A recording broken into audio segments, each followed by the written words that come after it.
本座还有要事在身。怎么说停手就停手了？仙儿姐，那我们为师的妻子报应，才是个傻子。也不会离开你了。我叫秀莲。忽然想， Halo semuanya, selamat datang di Ruang Sinema. Bagaimana kabar kalian semua? Semoga selalu sehat dan baik-baik saja. Sesuai jadwal, jadi pada hari ini kita akan kembali melanjutkan series Donghua yang berjudul Hidden Sekte Leader episode 19-20.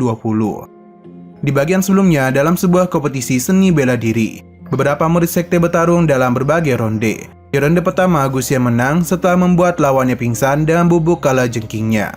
Zhao Hong menang di ronde kedua karena lawannya menyerah karena takut melawan putra mahkota. Wang Loli memenangkan ronde ketiga dan serangan api ponik terhadap 3 pria mesum. Chu Shangsheng dan Wang Xuanyu juga menang dan serangan hebat mereka. Sementara itu di ronde selanjutnya, He Tian menang karena seorang jenius bernama Wu Xingyun memilih luluh dengan kebaikan dari He Tian. Hingga padanya ia pun memilih untuk menyerah saja. Di malam hari, peserta dikirim ke hutan untuk mengumpulkan bendera. Zhao Hong dan Wu Xuanyu dengan mudah mendapatkan bendera berkat bantuan pihak lain. Guxian berpura-pura terluka dan mendapatkan simpati dari He Tian dan berhasil dirawat di Sekte Immortal. Nah, sekarang kita akan melanjutkan episode terbarunya. Setelah kompetisi putaran kedua berakhir, Zheng Beichan langsung memberitahu muridnya mengenai total pendapatan bendera milik mereka yang masing-masing. Mulai dari He Tian dan Wang Loli yang masing-masing mendapatkan sebanyak 1 bendera, serta Wu Xuanyu mendapatkan 2 bendera. Ketika Zheng Beichan membacakan total pendapatan Zhao Hong, ia menjadi sangat terkejut. Karena total bendera miliknya adalah 125 bendera. Pendapatan ini juga membuat teman-temannya terkejut sekaligus bertanya-tanya, bagaimana bisa Zhao Hong mendapatkan bendera sebanyak itu? Zhao Hong menjawab kalau yang mendapatkan seluruh itu bukanlah dirinya, melainkan peserta lain yang begitu menghormati dirinya sebagai putra mahkota. Di sisi lain, kita bisa melihat Guxian yang sedang berlari sambil membawa seluruh bendera milik Sekte Immortal. Di waktu yang sama, Wang Loli secara tidak sengaja menemukan sebuah surat milik Guxian, berisi tentang pengakuannya sendiri atas tindakan pencurian bendera-bendera.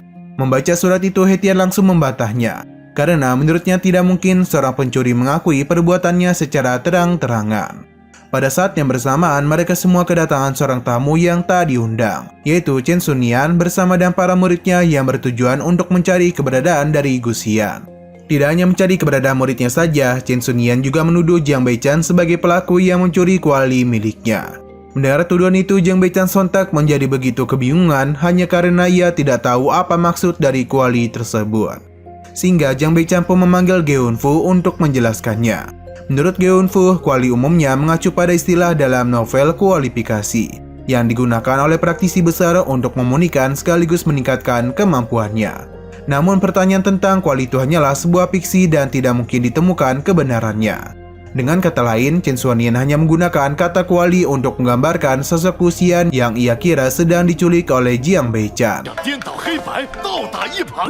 一般指修真小说中，今天 Sementara itu, Guxian terlihat sedang memamerkan bendera yang dia dapatkan dari Sekte Immortal. Melihat sejumlah bendera itu, sontak para seniornya pun menjadi sangat terkejut dan mengakui kehebatan Guxian. 天机不可泄露，仙道门这回狂妄自大。少说废话。 Kembali ke kapal terbang Sekte Immortal.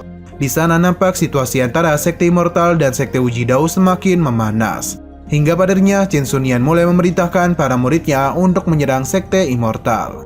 Tak tinggal diam saja, para murid dari Sekte Immortal juga turun tangan melawan para murid dari Sekte Wujidao dan pertempuran pun tidak dapat dihindari lagi. Di tengah-tengah pertempuran itu, Chen Xunyan tiba-tiba mendapatkan laporan mengenai keberadaan Guxian. Tanpa pikir panjang lagi, Chen Xunyan segera menghentikan pertempuran dan menarik pasukannya lalu kembali ke markas. 本座还有要事在身。怎么说停手就停手了？仙儿姐，那我们 Sesampai di sana, Guxian langsung menghampiri Chen Xunyan dan memberikan sebuah kejutan mengenai bendera-bendera yang berhasil dia dapatkan. Mendengar informasi itu, Chen Xunyan nampak sekilas begitu senang. Dan di waktu yang sama, Chen Xunyan langsung menyuruh kedua murid seniornya untuk membelenggu Guxian. Chen Xunyan kemudian segera melepaskan sebuah teknik untuk memurnikan Guxian, yaitu transformasi langit dan bumi. Melihat tindakan dari gurunya, Guxian pun menjadi begitu panik serta merasa ketakutan. Ia juga bertanya-tanya apa yang sebenarnya telah gurunya lakukan. Chen Xunyan berkata dirinya telah menjadi guru bagi Guxian selama bertahun-tahun. Kini Guxian harus memberikan balas budi untuk dirinya. Usut menyusut, Chen Xunyan ternyata berencana untuk memurnikan Guxian agar bisa dijadikan sebagai kuali. Merasa kalau ini adalah akhir dari hidupnya, Guxian sempat merasa menyesal. Karena dia itu beranggapan kalau kematiannya kali ini adalah balasan dari segala tindakannya yang selalu menipu orang-orang. 报应，为师的妻子。 才是个傻子。 Pada saat yang bersamaan, tiba-tiba saja Jiang Beichan datang bersama Hetian dan Wang Luoli. Sambil mengatakan kalau sekte immortal tidak akan memaafkan siapapun yang berkeinginan untuk menghabisi muridnya.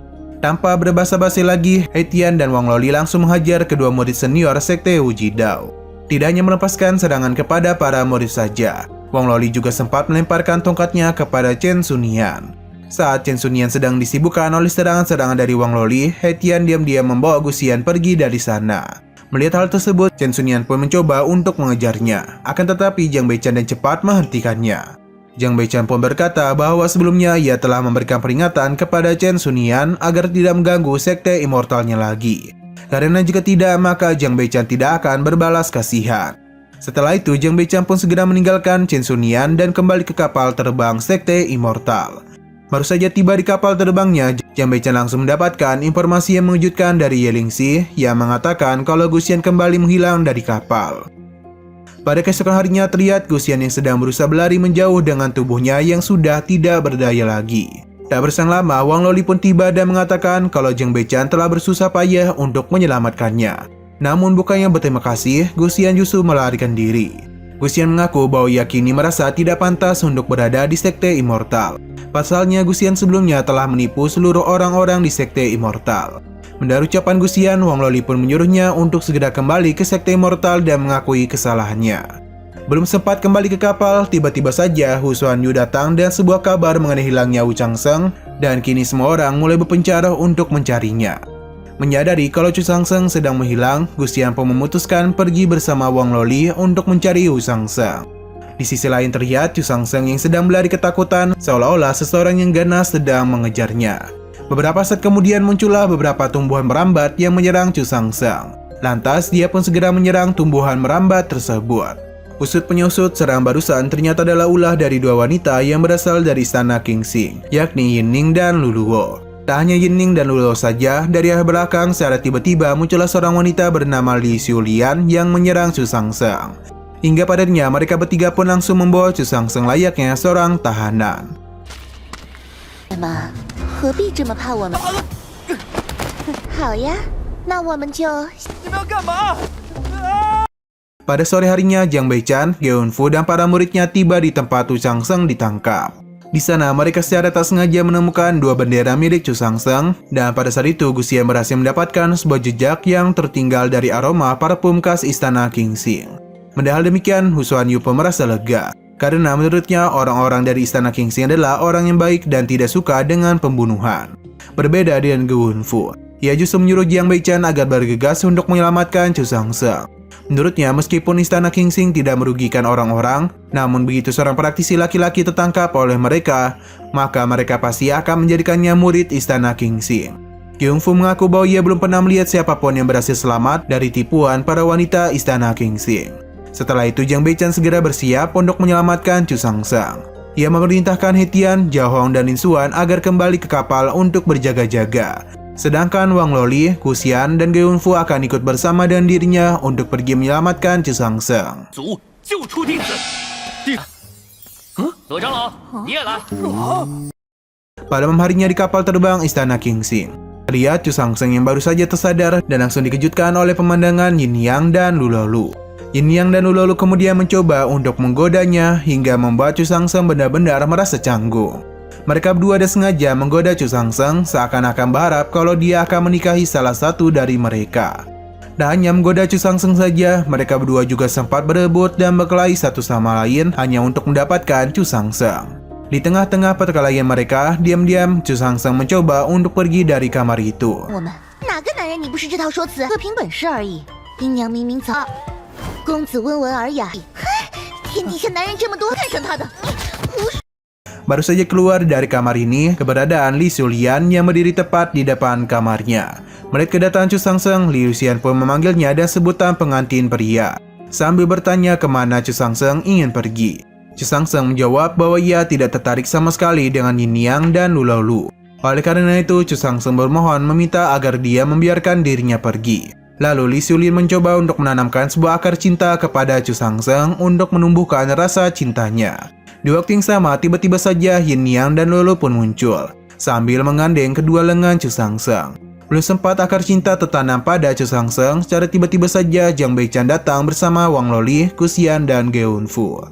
Baru saja tiba dan saat berani, Jiang Beichan langsung menentang Li Luxian untuk bertarung. Melihat kedatangan Jiang Beichan, seketika Li Luxian pun menjadi begitu terkejut. Seolah-olah dia mengenalinya dan memiliki rasa dendam terhadap Jiang Beichan. Dan penuh emosi, Li Xulian langsung melepaskan sebuah serangan ke arah Geunfu. Usut punya usut, Li Luxian ternyata tidak menyimpan rasa dendam kepada Jiang Beichan, melainkan dendam kepada Geunfu.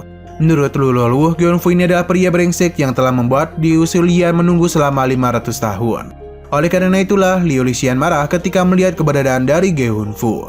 Menyadari kalau Yin Yang dan Lu Laolu mulai kehilangan rasa dan tidak tertarik lagi terhadap Chu Sangseng, pada saat yang bersamaan nampak Geunfu yang sedang berlari ketakutan karena dikejar-kejar oleh Li Xulian. Melihat keberadaan mereka berdua, Jiang Beichan pun menjadi begitu emosi dan langsung menggunakan tekanan dewa untuk menghentikan mereka berdua. Lalu Jiang Beichan menyuruh Geunfu dan Li Luxian untuk mendiskusikan masalah mereka secara baik-baik. Jika ada kesalahpahaman, maka sekarang adalah waktunya untuk saling menjelaskan. Li Luxian kemudian berkata kalau Geunfu adalah pria yang tak berperasaan karena telah membiarkan dirinya menunggu sangat lama. Geunfu mencerita bahwasannya pada tahun itu ia sedang mengalami sebuah kesulitan dan membuat dirinya jatuh ke dalam 5 kemunduran langit dan manusia, bahkan sampai memperpendek umurnya. Selain itu, Geunfu juga merasa kalau Li Luxian sangat membenci dirinya, sehingga Geunfu pun berpikir bahwa Li Luxian tidak akan peduli akan kematian yang sedang dihadapi oleh dirinya. Li Luxian pun menjelaskan bahwa ia tidak pernah sekalipun membenci Geunfu dan apa yang telah dilakukan oleh Li Xulian selama ini benar-benar membuat dirinya menjadi gamon. Pada penjelasan dari Luxian itu, Geunfu pun mencoba meminta maaf kepadanya dan perasaan yang tulus.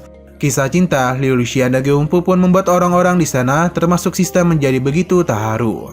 Sistem kemudian memberitahu kalau Jiang Beichan baru saja menyelesaikan misi tersembunyi, sehingga Jiang Beichan pun mendapatkan sebuah hadiah berupa formasi pedang 7 bintang. Oleh karena permasalahan antara Geunfu dan Luxian telah berakhir, Jiang Beichan pun segera melepaskan tekanan dewanya. Setelah itu, Geunfu langsung memeluk Li Luxian sambil mengucapkan sebuah janji kalau ia tidak akan pernah meninggalkannya lagi.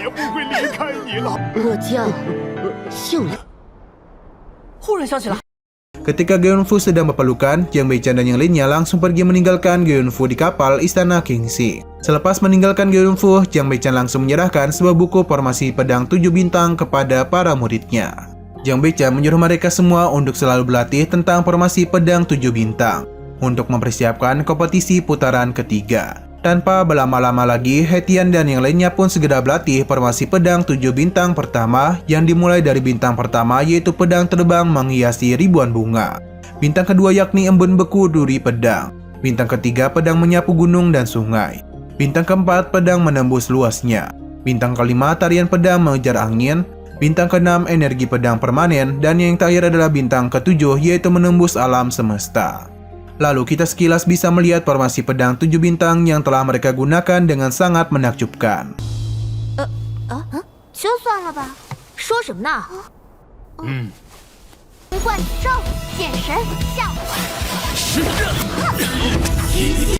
Pada keesokan harinya di puncak gunung Tianyuan, terlihat seorang wasit yang menyuruh kepada seluruh sekte agar menyerahkan bendera mereka masing-masing. Pada saat itu, wasit ini menjadi begitu terkejut dan merasa tidak enak ketika melihat Jiahong yang berada di sekte immortal hanya menyerahkan 2 bendera saja. Sementara itu, sekte Wujidao nampak sedang mendapatkan cemooh dan hinaan dari sekte-sekte lainnya, karena sekte Wujidao menyerahkan ratusan bendera. Oleh karena seluruh sekte tidak puas dengan hasil total bendera milik sekte Wujidao yang didapatkan dengan cara mencuri, pihak panitia pun memutuskan untuk memajukan seluruh sekte pada putaran ketiga. Pada putaran ketiga ini akan ada sebuah pertempuran antara masing-masing murid sekte. Dan pada ronde pertamanya, sekte immortal akan berhadapan dengan sekte Wujidao. Nah, sayang sekali lagi seru-serunya episodenya harus bersambung dulu. Oke, sekian dulu pada video kali ini. Untuk video selanjutnya akan segera hadir. Jadi bagi kalian yang mengikuti series ini, langsung saja klik subscribe dan aktifkan loncengnya. Terima kasih yang sudah menonton video sampai habis. Jika kalian suka pada video ini, klik like dan share ke teman-teman kalian tentang channel ini. Dan ditunggu aja kelanjutannya. Oke, sampai jumpa di video selanjutnya.